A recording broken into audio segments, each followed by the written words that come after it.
In one of your books I wrote that the unknown or everything what is can be, you say, percepted? Sorry, Can be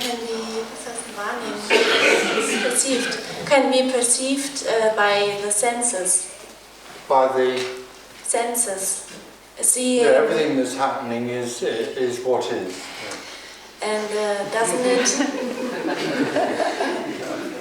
it strengthen the identification with my body?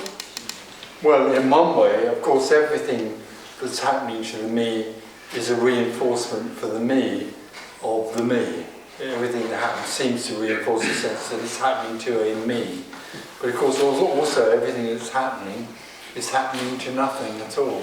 It's coming out of nothing and appearing as a happening, including the five senses. So within the essence of the senses that are happening there is the freedom that longs for. So the me lives in that which it longs for. The me lives constantly in the energy or the essence of what it longs for. But it thinks that those things that are happening to it. When suddenly that energy of ownership or separation suddenly collapses, or even if it doesn't, in that essence of what's happening is the freedom that is sought by the me. It's not somewhere else, in some other planet or in some abstract notion. It's actually in the weight of sitting on a seat. It's in the sound of a voice. It's in the hearing, the smelling of a rose or any smell. It's within what is happening that is the essence of freedom. It never leaves you. It's constantly tapping you on the shoulder.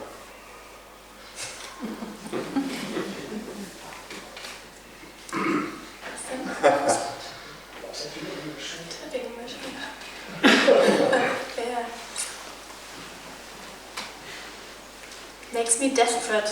It's so close and it's so far. Yeah.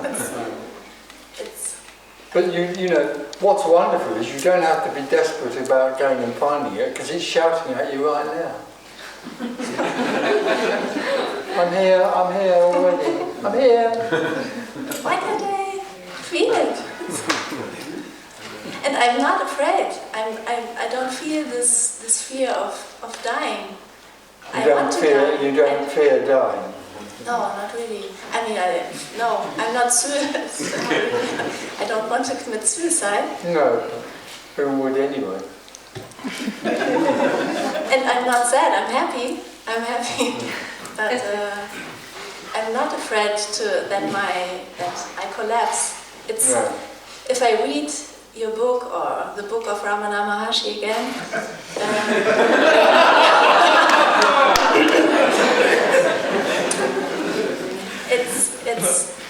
It calls me. Something calls me, or something. Yeah, something is calling. You don't have to read a book.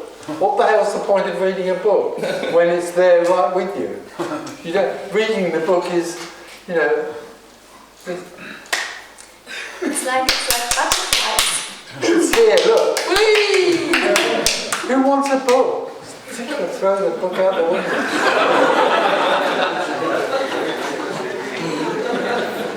Why do you need to read words about that which is constantly singing a song? Because I still feel. Oh, God, here we go. I still feel that I cling to my children. You haven't got any children. Huh?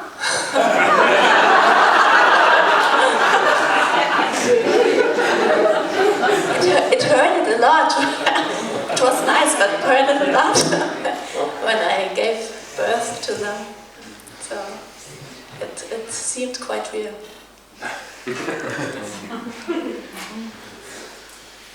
So the identification with my body is strong, even if I believe that. Well, believing what I've just said is nothing. You know, thinking that there is only this is just an idea. It's energetic. It's energetically prodding you and touching you in every way constantly.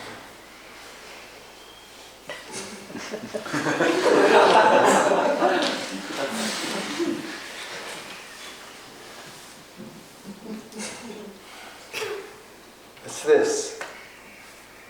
Me wants that.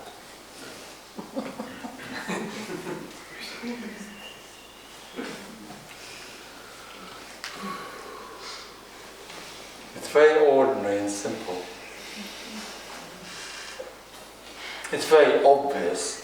It's amazing when this actually happens, that people bring me up and say, this is so amazing, because this is absolutely the most obvious thing there is.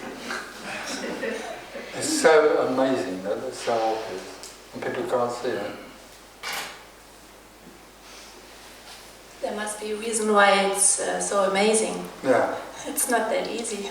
Yeah, and the other thing that's amazing about it, as I said before, is it's completely ordinary.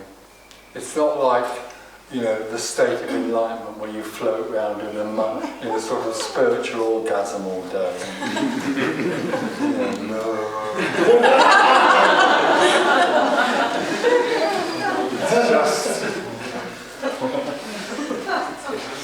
So if you didn't write about your final collapse, what happened? How did this happen? I don't know, I wasn't there.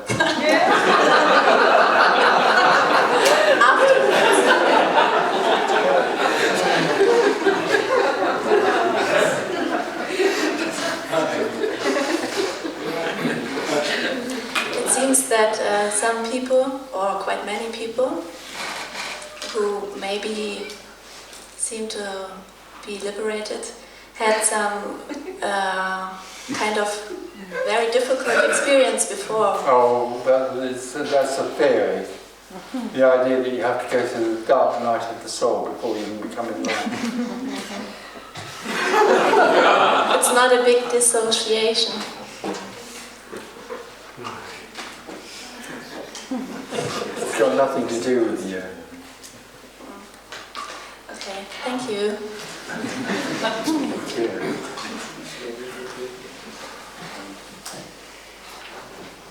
Tony, in one of the so-called Tony's books I read, there is an invitation out of the wholeness that everything what happens is the invitation to realize that there is no separation and there is no. That's what we've just been describing. Yes. Can you say something about this invitation? Not anymore, I've just said it. I've described that everything that's happening is in essence the freedom which we long for. You could call it an invitation, but the only problem about it is that there's no one invited. That's right, that's what I realized. It's an invitation for no one, or for no one. Thank you.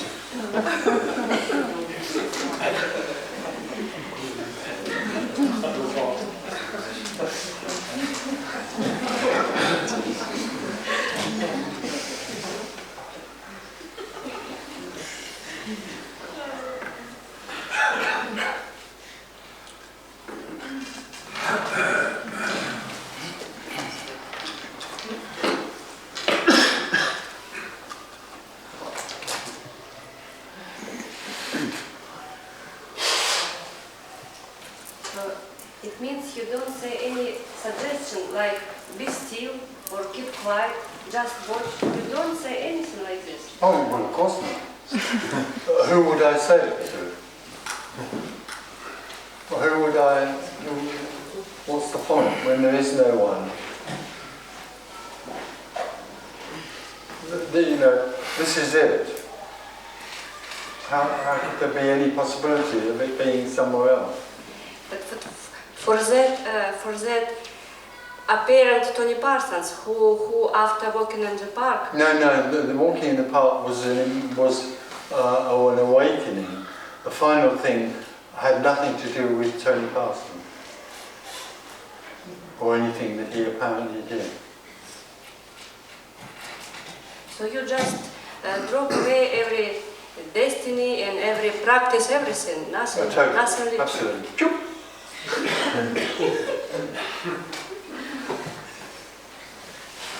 Choop.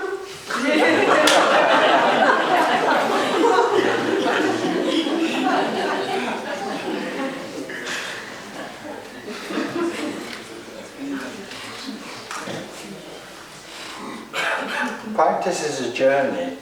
There's nowhere to go to. But it's very popular, right? Sorry? Very popular. Oh, journeys are very popular. Very The seeker loves going on journeys. Attractive, you know. That means they're still trying to look for something. It means they can still continue to be. The me can continue to be by being on a journey. And the longest journey of all is seeking. It's not even a long journey. It's interminable. It never ends. So me will never end. It's a way of surviving. Seeking is the most effective way to avoid liberation.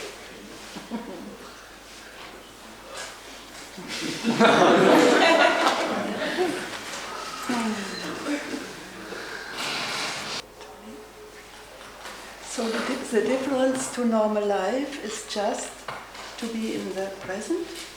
Well, it's not to be in it.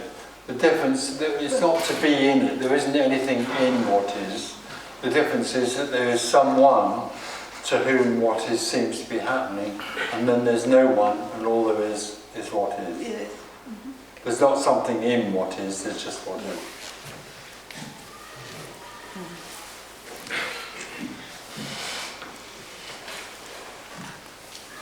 Of course, essentially, the irony of this, or you could say the joke about this, is that even when there's a me experiencing what is, that's also what is. Yes.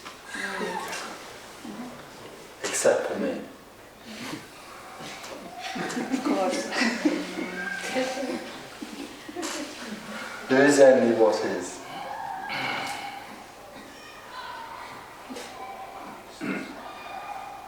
It doesn't matter what happens, it's whatever is happening. There can be a resistance to this, and that's what is. There can be an acceptance of this, and that's what is. There's children playing, that's what is. There's a thought arising, and it doesn't matter what that thought is, it is what is. And to be aware of it. No, oh, absolutely not. But being aware of it keeps it separate, but that's also what is. Ah, yes. There is nothing that isn't what is. Bad thoughts, good thoughts, rotten thoughts, boring thoughts, feelings, bad feelings, good feelings, whatever this thing thinks about what is happening, there is only what is. It's the absolute amazing freedom of there only being what is. Mm-hmm. And no more something sitting on the shoulder saying, this is wrong, or that's not right, or that's not the way I should be, or that's not the way the world should be.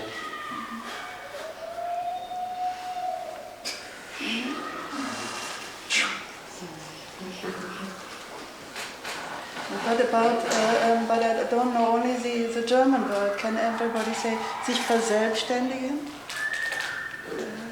I don't know how to express it in English. If my thoughts run away from, I'm now here, let's say my thoughts run away. To where? To where you're going to have dinner tonight? Beg pardon? Where you're going to have dinner tonight? For instance, just as an It's example. what am I having for dinner tonight is what is. It's So not tonight, that's there's no okay. tonight, there's no dinner, there's only what is. The idea, what am I eating tonight, is what is. Mm-hmm. You can't, there's no escape from this, there's no escape from it. But there is a difference in the intensity, how intense this experience is. Yeah. Experiences. That's a difference. Yeah. If my thoughts go there, it's not so intensive as if I'm really present. That doesn't. There is no presence, but an intense feeling is what is, and a less intense feeling is what is. Okay.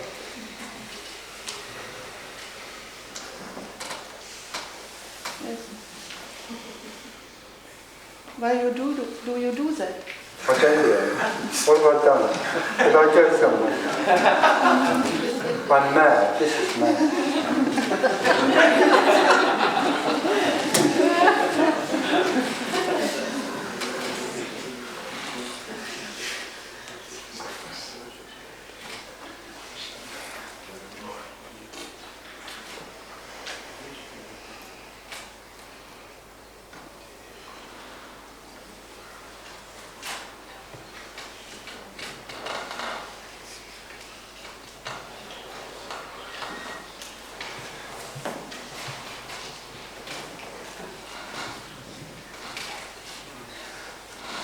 So you said that if everyone became awakened, bad things would still be happening? In the awakening, there's still a me that dreams that there is a bad and good thing. So in the awakening, there's still a me that thinks that bad things can happen. After the end of everything, there isn't anything that's bad or good, there's only what is.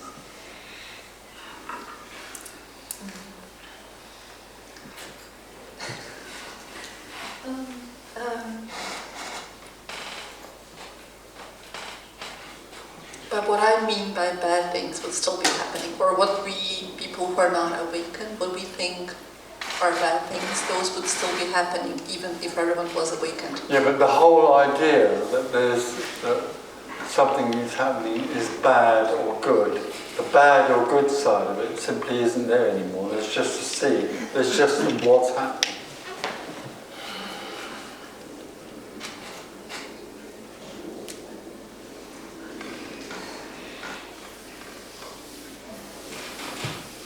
Bad or good is a dualistic. Even we're going back again to this thing. Even the dualistic experience that's being had is actually what is. But for the me, the me is imprisoned in that sense of it happening to it. So that's uncomfortable for it. What we're illuminating here is the possibility that the me can suddenly collapse and all that's left is what is. That's what this is, suggesting or pointing to.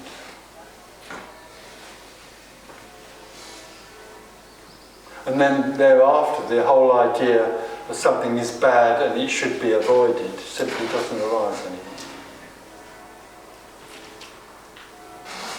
Who's going to avoid it? And do you, I know that there isn't you, but for sake of asking the question that I want to ask, so do you experience feelings like envy or No. greed or hatred? No.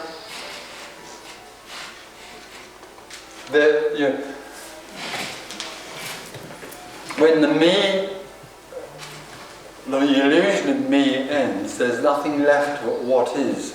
And what is indescribable, but the nearest I can get to it is that there is simply what is the absolute expression of unconditional love.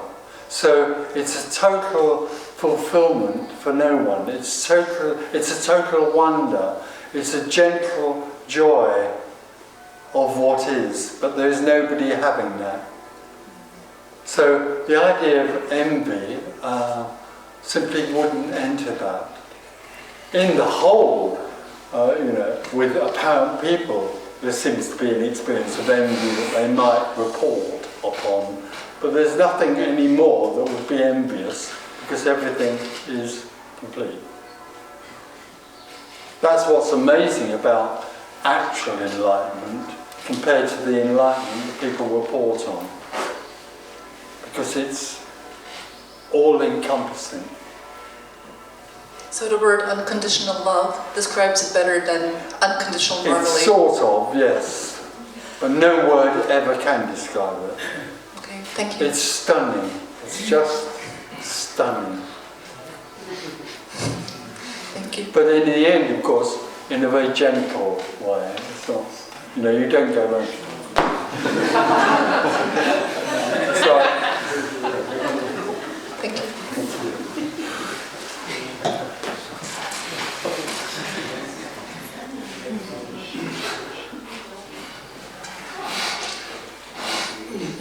You always talk about collapsing of the me. So what is the me and what is collapsing? Well, this isn't a very good description, really. It is that there's the illusion or the myth of there being a separate me, and then suddenly there isn't.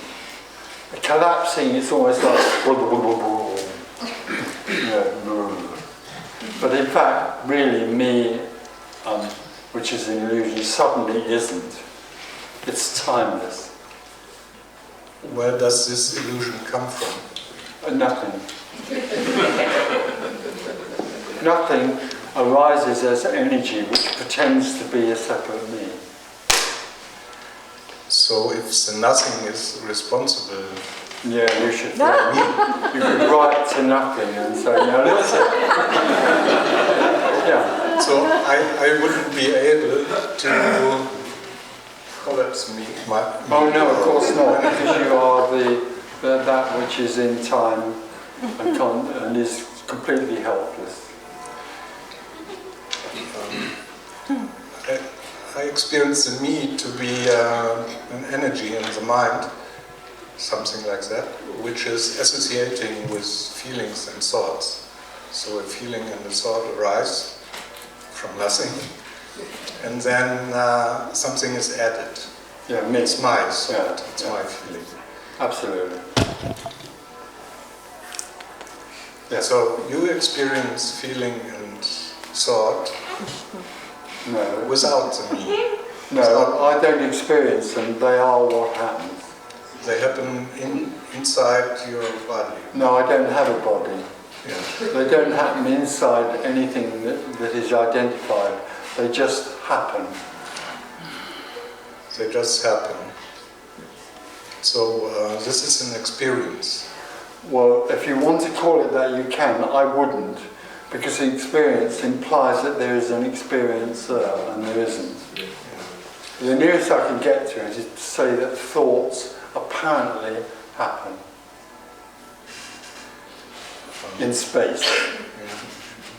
Sometimes you add some qualities or some description to the nothing, like happiness or... Well, but happiness is only nothing appearing to be happy. Nothing to... Appearing to be happy. And the wall is nothing walling, and happiness is nothing happinessing.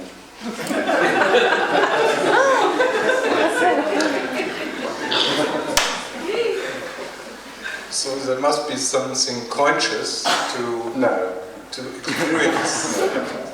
There is nothing that's conscious, only in the story. The only thing that's conscious is me. Me knows or is aware of sitting on a chair. When me is no more, there is only apparently sitting on a chair. There's nothing that knows. It seems to be when there is no feelings and no thoughts, when the mind is still in rest, that there's no I. When there is no I, there can still be thought. Yes, but it seems to me it seems to be easier to lose my I, my me, if there's no thoughts. So who's going to make no thought?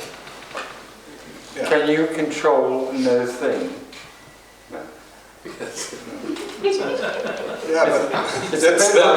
It's a bit like saying, no thought is a better state, but it's not possible for the me to have no thought, or to create a state of no thought. It's as difficult to do that as suggesting to me that it doesn't think of pink elephants for 5 minutes. It's ludicrous. There isn't a state that can be created in which there is no thought or no me. Even so, I'm still wondering about collapsing. Well, we're back to the beginning. Collapsing is not a good word, really. Yeah. It's just coming and going. Well, in the end, it's not coming. So how can you say now it is collapsed? No, in a sense, there is And there is apparently an I, and then suddenly there is no I. And it never comes back. It can't come back to anything because there's nothing for it to come back to. So how There's to nothing do that? there. How to do that? There's no how to. There's nothing to lose.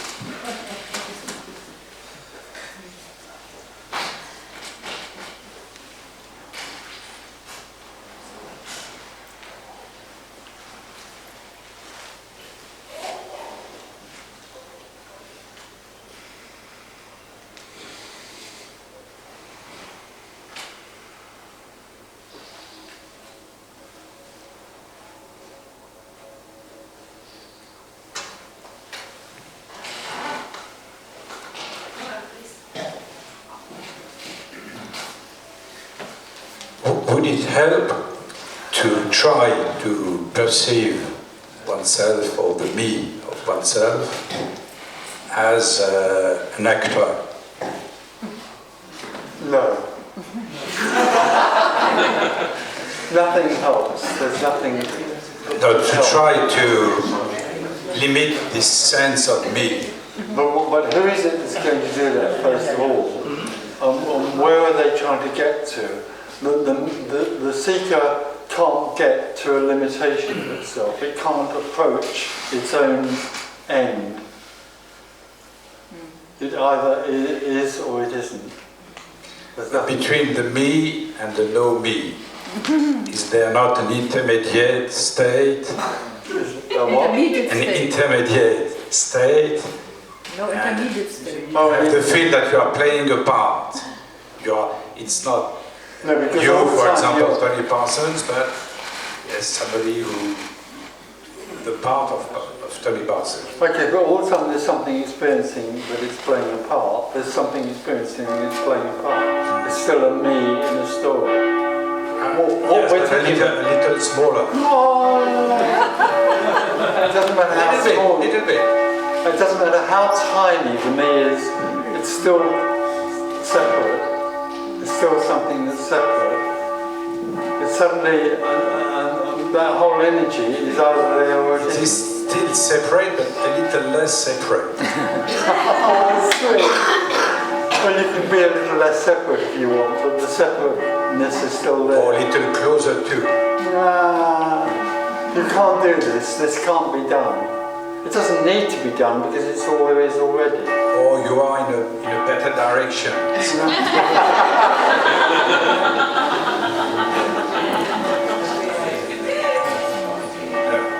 There's nothing. No chance. No, there's no chance. There's no chance because there's nothing to do and nowhere to go. Already, this is all there is. That's why it's inescapable. You can't take anything away from what's being said here. You can't take anything to use to get somewhere else because already all there is what there is. And what there is constantly all there is. So it doesn't matter where you run to or what you do, there'll still only be what you long for.